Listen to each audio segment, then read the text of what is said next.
my name's Marti Martin-Kuntz. I started skiing when I was 7 years old in California. Speed skiing is something that I became aware of in the 70s. Never really had any desire to speed ski at that time, but I did always want to ski race. I never had the opportunity until I was in my mid to late 20s when I came to Telluride, drought year, no snow, so we ran gates. And then I started racing women's pro out of having never raced in my life before. And after doing that for a few years, someone suggested that I was built for speed skiing. And at that point, I think I was really ready. I had raced slalom, GS, downhill on the Women's Pro Tour, and kind of felt like I would like to go faster. So people helped me along the way to get involved. Many of the local people here in Telluride really helped me with that. My training was just, I figured out how I would train, and mostly I just ran and worked out, did a lot of visualization, and then when winter came, I would come up on the ski mountain with the patrol in the early morning, hike up, and then take a speed run in the morning. I could get speeds in the 70s. I think the top speed I was able to get on one of the runs was around 80 something. And so I went to qualify out in California and had speeds similar to the men's on that off the 90, I think it was a 90-meter jump in Squaw Valley. With speed skiing, there's a speed trap, and it's a 100-meter trap.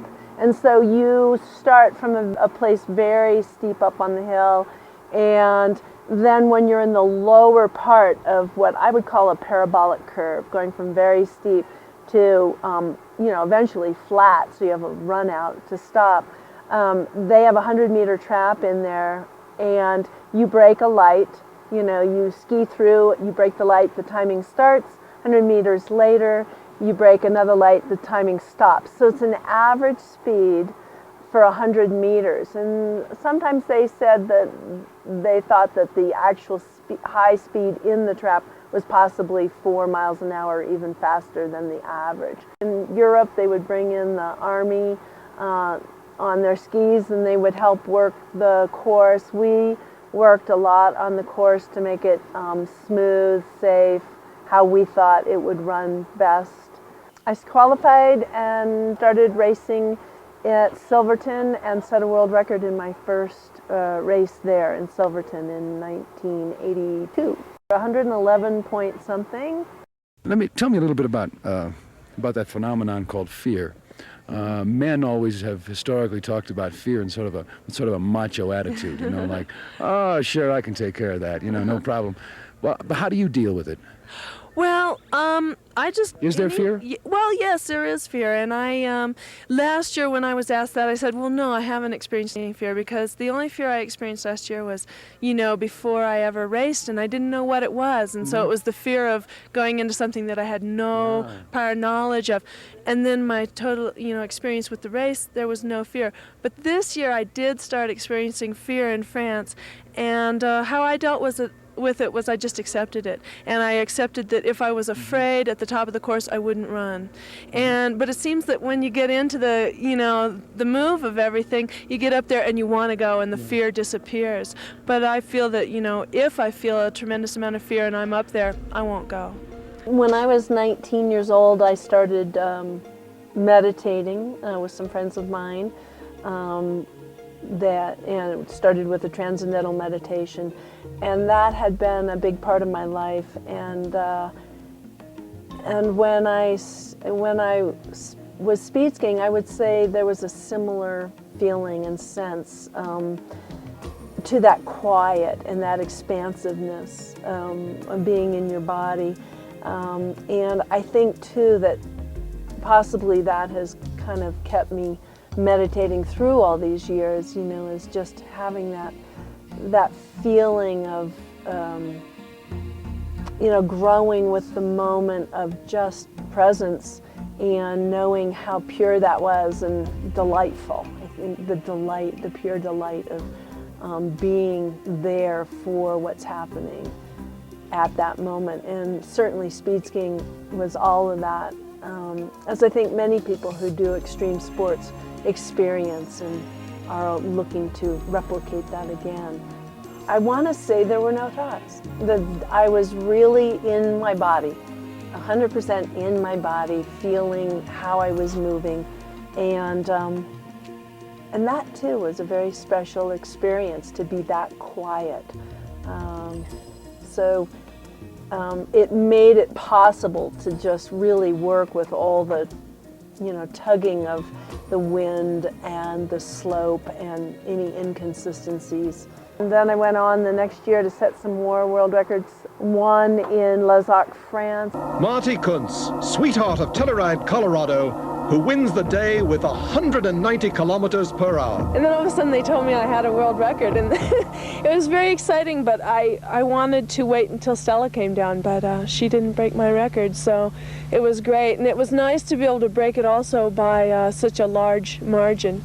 And then my top speed was 120.59.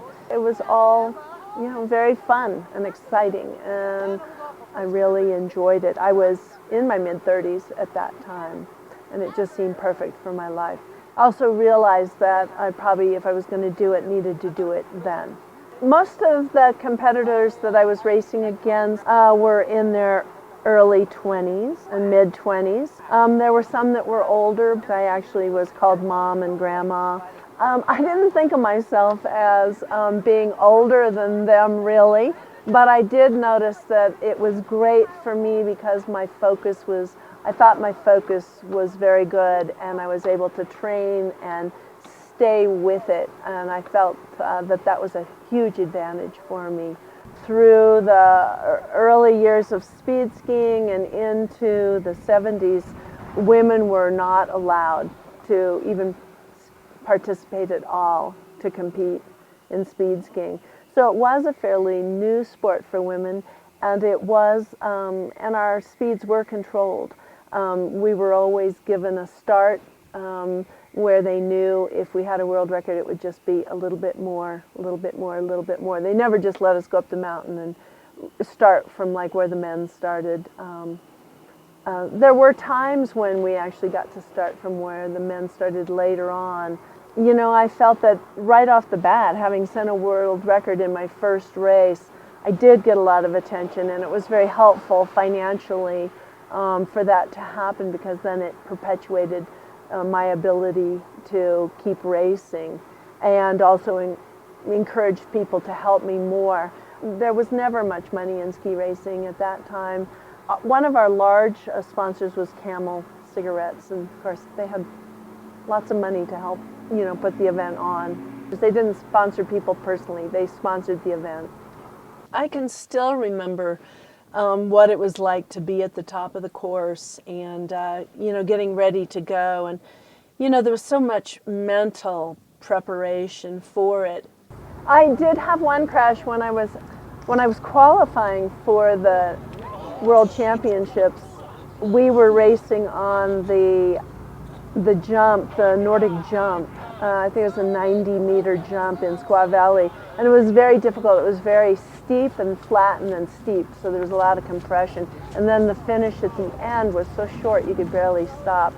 And the only thing that happened there was, kind of exploding, kind of trying to stop at the bottom.